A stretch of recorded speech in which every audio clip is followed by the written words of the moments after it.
In a small village at the edge of a vast African forest, life was vibrant yet filled with ancient traditions. Among the villagers was Badu, a hard-working farmer known for his strength and steady nature. He worked side by side with his best friend Kumi as they climbed palm trees, tapping sap, and harvesting fruit. Together, they provided for their families, their laughter echoing across the fields as they worked. As the friends worked hard together, they argued sometimes. The stress of farming and handling their harvest had caused tension between them on some occasions. One day, their disagreement turned into a heated exchange in the middle of the field. They shouted at each other, blaming the other for problems with the harvest.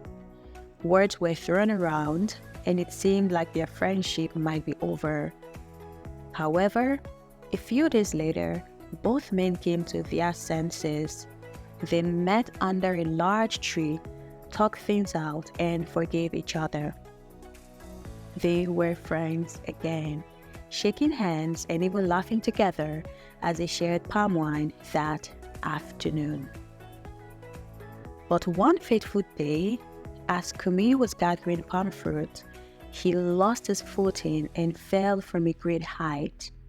The tragic accident left him lifeless on the ground, and the village, gripped by suspicion, was quick to blame Badu. Kumi's tragic fall was no accident. It was carefully plotted by none other than his own brother, Mosi. Mosi had harbored jealousy toward Kumi for years, envious of his success, his friendship with Badu, and the land he had worked so hard to cultivate. Mosi watched as Kumi's field thrived, while his own struggled, and he knew that as Kumi's only living relative, he stood a chance to inherit everything if his brother were gone. For months he had nurtured this bitter envy, waiting for the right moment to strike. And then, when he witnessed Kumi and Badu's heated quarrel a few weeks back, an idea began to form in his mind. Using the argument as a cover, Mosi saw his chance to take Kumi's life and pin the blame on Badu, the one person who had seemed to be at odds with his brother. With cruel calculation, he tampered with Kumi's climbing rope, weakening it in a way that would cause it to snap at the slightest pressure. Knowing that his brother climbed the palms almost daily, he felt certain that it would only be a matter of time before the rope failed. The day Kumi climbed that fateful palm tree, Mosi lurked behind, hidden among the dense forest, waiting. He watched as Kumi skillfully hoisted himself up, unaware of the danger. Then, with a heart-pounding snap, the rope gave away and Kumi tumbled down to the ground below. Mosi felt a twisted satisfaction, but he kept his composure, running back to the village with horror painted in his face, crying out for help, convincing everyone that his brother's fall was an accident. Once Kumi's death was mourned, Moses seized his chance to sow seeds of suspicion against Badu, knowing that the recent quarrel would make it easy to turn the villagers against him. "Didn't you see how angry Badu was?" he whispered to anyone who would listen. "You were like brothers, yes, but brothers who were now rivals. Maybe Badu's jealousy got the better of him." Some villagers, already uneasy with Badu's success, took Moses' words to heart. Their suspicion turned quickly to outrage, and they started to question Badu's intentions. In their eyes, Badu became the perfect scapegoat. The quiet jealousy they harbored toward his thriving farm fueled their willingness to believe Moses' story. The elders were soon convinced, as they had long watched Badu's rising prosperity with a wary eye. All the while, Mosi feigned grief, accepting sympathy from the villagers, while hiding his true delight. His plan was working perfectly. Soon, Badu will be driven from the village, left to carry the burden of a crime he had not committed. Meanwhile, Mosi could finally inherit his brother's land, reaping the benefit he had coveted for so long, with no one ever suspecting him as a true hand behind Kumi's death.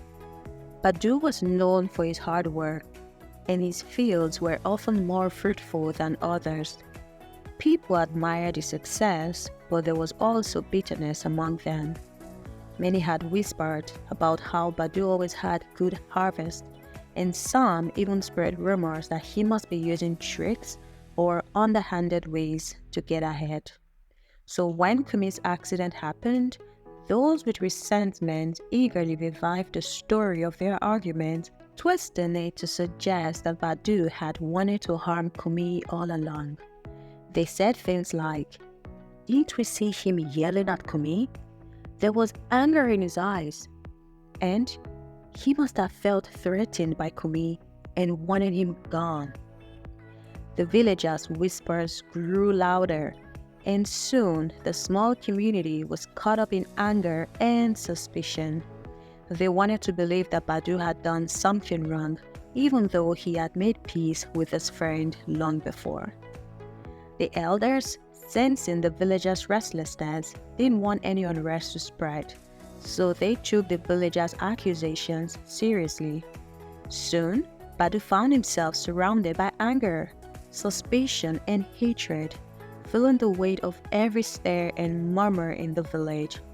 Threats turned to action, and one night, fearing for his life and his family's safety, Badu fled under the cover of darkness with the help of his friend, Safu. Alongside him were his wife, Amina, and their 2 children, carrying only what they could fit into a small bag. He knew he had to leave before things turned violent. After Kumi's death, Mosi wasted no time seizing control of his brother's land, livestock, and every possession Kumi had worked for. But his ambitions didn't end with the property alone.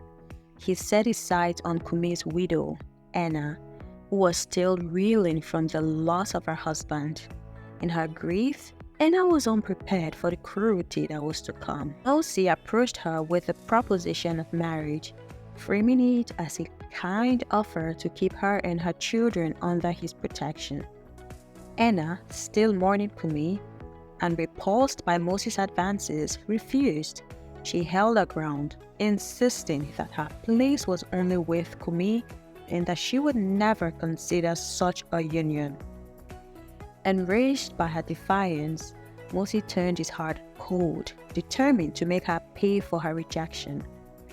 Using his influence over the village elders, he claimed that, as Kumi's closest male relative, he had right over his late brother's household and property. With no one to stand against him, Mosi threw Anna and her 2 young children out, leaving them homeless and helpless. He took over Kumi's home, fields, and livestock, leaving nothing behind for the family his brother had left. Anna's cries filled the village, but Mosi's hold was too strong, and the villagers, fearing his wrath and influence, dared not to intervene. Anna went from door to door, pleading for shelter or even scraps of food, but each door closed in her face. Those who had once celebrated Kumi's harvest and attended his feast now turned their backs on this widow, afraid of crossing Mosi and facing his revenge. She wandered the village with her children, faces gaunt and eyes hollow, her spirit fading with each passing day. Some nights she would sit alone beneath the skies, whispering to her children stories of their father and the life they once knew, trying to keep Kumi's memory alive in their hearts. Months passed and Anna grew frailer, barely able to feed herself, much less her children. They scavenged, took shelter under trees and old huts, surviving on wild fruit and the kindness of strangers passing through the village wouldn't know the story. Yet, even in her suffering and her hold on, her will unbroken, she promised her children that one day they would reclaim what was rightfully theirs and that their father's memory would not be tarnished by lies and greed. Her quiet strength began to stir whispers in the village. Some villagers, moved by her resilience and reminded of Kumi's kindness, began to question Moses' actions. The seed of doubt took root in their heart. Arriving in the city, life was unforgiving for Badu and his family. With no land or crops, the family struggled to find their footing. Amina, however, was determined. Despite their hardships, she found work as a cleaner in a busy market and in wealthy households. She rose before dawn each day and returned home long after night had fallen, often skipping meals and going without rest, all to ensure her children were clothed and fed. But as weeks turned into months, Badu was still confined to the tiny room they rented in a rundown part of the city. He began to grow idle. He was afraid of venturing out, fearing someone from the village might recognize him. But over time, even after he learned he was no longer wanted back home, he found himself sinking into a life of indolence. Amina's hard-earned money, once a source of their survival, started disappearing quickly. Badu would buy small luxuries, indulge in the few pleasures he could find. Such expense draining Amina's earnings. Yet, the change went beyond idleness. Once every few months, Badu would leave suddenly, claiming he had business back in the village. He would return days later with fine fabrics, sometimes jewelry, and a distant look in his eyes. Amina began to notice the changes, how his time in the village seemed to put a sparkle in his eyes, a restlessness that made him careless with her money. Doubts and questions piled up, but every time she asked, he would give her vague answers, assuring her that she had nothing to worry about. One evening, Amina overheard Badu talking with a merchant in the market. She stayed hidden, listening as Badu spoke of his other family, how he owed them his life he couldn't escape. The words sank deep into her like stones. Had he started a new family in the village, using her sacrifices to fund his double life? The thought gnawed at her day and night. Each time he left for the village, her suspicions grew. Finally, one afternoon, unable to bear it any longer, Amina followed Badu as he prepared to leave for the village again. She kept her distance, her heart pounding with fear and fury, until he disappeared into a small, unassuming hut in the village edge. Determined, she approached the hut, stealing for herself whatever lay beyond that door. When she stepped inside, however, she found Badu sitting alone, surrounded by an elderly woman and two children, dressed in ragged clothing. Badu looked up, his eyes wide with shock as he recognized his wife. "Amina!" he whispered, his voice cracking. The woman rose, a frail body leaning on a cane, and gave Amina a gentle nod. "Hello, Amina," she said kindly. "Badu has told us about how hardworking you are and all that you have sacrificed." Amina's anger faltered. She glanced around, piecing together the scene before her. At that moment, she recognized the woman, Kumi's wife. She had completely changed, now looking like an old woman. The woman continued, explaining that Badu had been visiting to help her and her children, the family of his late friend, Kumi. Racked with guilt over Kumi's death, Badu had been secretly using Amina's money to support them, unable to shake the debt he felt he owed to his friend. Though his method has been misguided, his intentions were to honor Kumi's memory.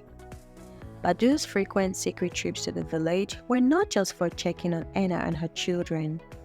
Unbeknownst to Mosi, Badu had a plan of his own to gather evidence that would finally expose Mosi as the one responsible for his brother's death.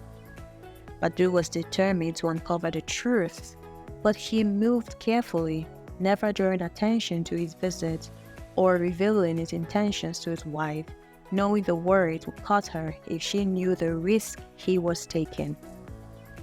Though his wife's earnings were modest in the city, in the village they stretched far. Bit by bit, Badu began the process of reclaiming what had been taken from Kumi. He secretly bought back parcels of his friend's land from villagers, ensuring his tracks were hidden. He managed to do so without Mosi's knowledge. The villagers, who were still loyal to Kumi's memory, gladly sold the land to Badu at a fair price, happy to see a piece of it returned to the rightful family. But Badu wasn't stopping at the land. He also sought the support of the village elders, those same elders who had initially backed Mosi's claims. With quiet generosity, he began winning their trust back, one by one. He offered anonymous donations for the well-being of the village, helped with repairs to communal facilities, and discreetly paid for village needs, all the while directing the funds through the elders. Gradually, Badu's influence grew, and the elders began to question Mosi's motives and recall their memories of Kumi's kindness. Behind all of this, however, was Badu's unwavering focus on justice for his friend. He spoke carefully with villagers, listening to their accounts, piecing together the details surrounding the day Kumi fell. As he grew closer to the truth, Badu felt the weight of his mission. The danger was high. If Mosi caught wind of his plans, Badu and his family could be in grave danger. But the thought of restoring Kumi's honor and helping Anna and her children kept him moving forward. Amina's shoulders softened as she listened, her initial fury tempered with understanding. In the silence that followed, Badu met her gaze, his expression one of shame and remorse.